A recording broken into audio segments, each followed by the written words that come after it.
मुख्यमंत्री ठाकुर सुखविंदर सिंह सुक्खू ने अटल super speciality आयुर्विज्ञान संस्थान चमियाना में आंतरिक रोगी विभाग का शुभारंभ किया। उन्होंने संस्थान का निरीक्षण करने के बाद स्वास्थ्य विभाग के उच्च अधिकारियों की बैठक की और जरूरी दिशा निर्देश दिए। इस अवसर पर स्वास्थ्य मंत्री कर्नल धनीराम शांडिल और ग्रामीण विकास मंत्री अनिरुद्ध सिंह भी उपस्थित रहे। सुपर स्पेशलिटी अस्पताल चमियाना में 337 बेड है और अत्याधुनिक मशीन लगाई गई है। मुख्यमंत्री सुखविंदर सिंह सुक्खू ने कहा कि सुपर स्पेशलिटी संस्थान चमियाना में काफी समय से बन रहा था और इस सरकार में पूरा हुआ है। उन्होंने कहा कि केंद्र सरकार केवल एक बार पैसा देती है और अब अपने ही संसाधनों से इसे चलाना पड़ रहा है। यहां पर कंस्ट्रक्शन के लिए 23 करोड़ स्वीकृत किए हैं। इस अस्पताल में लेटेस्ट अत्याधुनिक तकनीक का इस्तेमाल किया जाएगा। पंजाब दस्तक के लिए सुरेंद्र राणा की रिपोर्ट। देखिए, काफ़ी साल से ये सुपर स्पेशलिस्ट हॉस्पिटल चमियाना का बना हुआ था। हमारी सरकार ने इसको आके पूर्ण किया और भारत सरकार से जो पैसे आते हैं उसके बाद वो दोबारा पैसे देते नहीं हैं। हमें अपने रिसोर्सेज से इसको पूरा करना पड़ता है और साथ में जो कंस्ट्रक्शंस है उसको कंप्लीट करने के लिए भी हमने 23 करोड़ रुपया भी स्वीकृत किया है।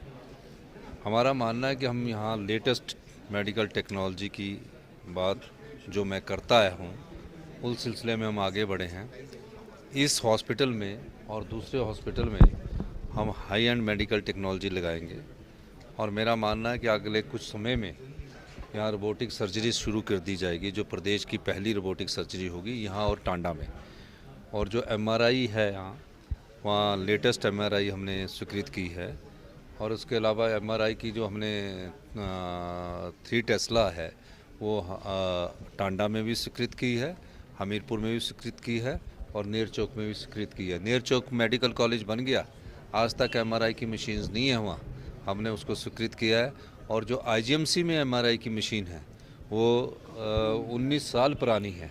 अब 19 साल पुरानी में मैंने विधानसभा में कई बार कहता हूँ क्या वो देखेंगे, तो इस दृष्टि से मेडिकल टेक्नोलॉजी पर हमारी सरकार ने इस वर्ष कम से कम 200 करोड़ रुपया खर्च करने का प्रावधान किया है और आने वाले समय में जो जोनल हॉस्पिटल है, रीजनल हॉस्पिटल है, उसमें भी मेडिकल टेक्नोलॉजी को अपग्रेड किया जाएगा।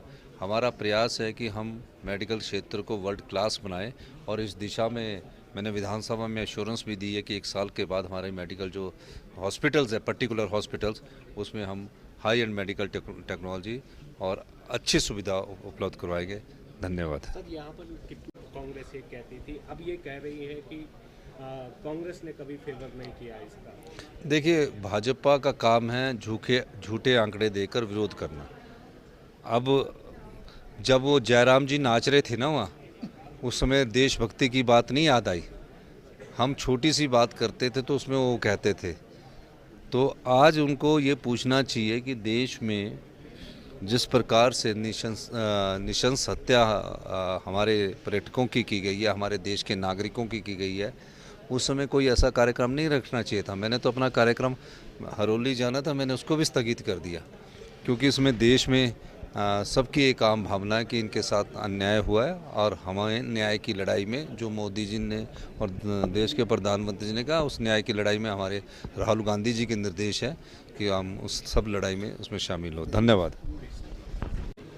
देखिए, काफ़ी साल से ये सुपर स्पेशलिस्ट हॉस्पिटल चमियाना का बना हुआ था। हमारी सरकार ने इसको आके पूर्ण किया और भारत सरकार से जो पैसे आते हैं उसके बाद वो दोबारा पैसे देते नहीं हैं। हमें अपने रिसोर्सेज से इसको पूरा करना पड़ता है और साथ में जो कंस्ट्रक्शंस है उसको कंप्लीट करने के लिए भी हमने 23 करोड़ रुपया भी स्वीकृत किया है। हमारा मानना है कि हम यहाँ लेटेस्ट मेडिकल टेक्नोलॉजी की बात जो मैं करता आया हूँ उस सिलसिले में हम आगे बढ़े हैं। इस हॉस्पिटल में और दूसरे हॉस्पिटल में हम हाई एंड मेडिकल टेक्नोलॉजी लगाएंगे और मेरा मानना है कि अगले कुछ समय में यहाँ रोबोटिक सर्जरी शुरू कर दी जाएगी, जो प्रदेश की पहली रोबोटिक सर्जरी होगी यहाँ और टांडा में। और जो एमआरआई है यहाँ, वहाँ लेटेस्ट एमआरआई हमने स्वीकृत की है और उसके अलावा एमआरआई की जो हमने 3 टेस्ला है वो टांडा में भी स्वीकृत की है, हमीरपुर में भी स्वीकृत की है और नेर चौक में भी स्वीकृत की है। नेर चौक मेडिकल कॉलेज बन गया, आज तक एमआरआई की मशीन्स नहीं है वहाँ, हमने उसको स्वीकृत किया है। और जो आईजीएमसी में एमआरआई की मशीन है वो 19 साल पुरानी है। अब 19 साल पुरानी में मैंने विधानसभा में कई बार कहता हूँ क्या वो देखेंगे। तो इस दृष्टि से मेडिकल टेक्नोलॉजी पर हमारी सरकार ने इस वर्ष कम से कम 200 करोड़ रुपया खर्च करने का प्रावधान किया है और आने वाले समय में जो जोनल हॉस्पिटल है, रीजनल हॉस्पिटल है, उसमें भी मेडिकल टेक्नोलॉजी को अपग्रेड किया जाएगा। हमारा प्रयास है कि हम मेडिकल क्षेत्र को वर्ल्ड क्लास बनाएं और इस दिशा में मैंने विधानसभा में एश्योरेंस भी दी है कि 1 साल के बाद हमारे मेडिकल जो हॉस्पिटल्स है, पर्टिकुलर हॉस्पिटल्स, उसमें हम हाई एंड मेडिकल टेक्नोलॉजी और अच्छी सुविधा उपलब्ध करवाएंगे। धन्यवाद। सर यहाँ पर